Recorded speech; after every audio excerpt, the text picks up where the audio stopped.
When the Denver Broncos drafted KJ Hamler, many saw the speed and explosive playmaking ability that he brings to the table, which he does in spades. He can be very explosive if he catches the ball, and that is a big if. In his career, he had 114 catchable passes, 16 of which Hamler dropped. That is almost 1 in every 7, which is an extremely high rate with major concerns as a result. He just has bad catching technique, and often body catches or double catches because the hands are such an issue. Those types of issues are hard to fix, and 9 out of 10 times, they stay a major issue.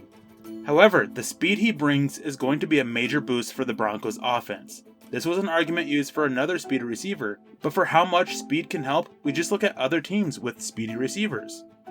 Speed changes how defenses play the offense. The Texans are a prime example of that with Will Fuller, and how different their offense was with him and without him, and these are huge differences.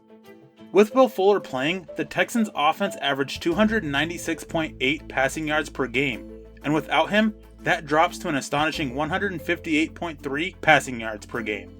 That isn't the only major change. Their third down conversion rate dropped from 51.9% to 32.9%, yards per attempt dropped from 7.78 to 6.32, and yards per play from 6.08 to 5.29. That is why teams value speed and why the Denver Broncos went and took KJ Hamler. It isn't just the Tyreek Hill effect, but the effect speed has completely on an offense, even without them getting the ball. Another team to look at is the Bengals and what they did with and without John Ross. And in games he played, they averaged 4 points more per game than without him. That may seem small, but it really isn't.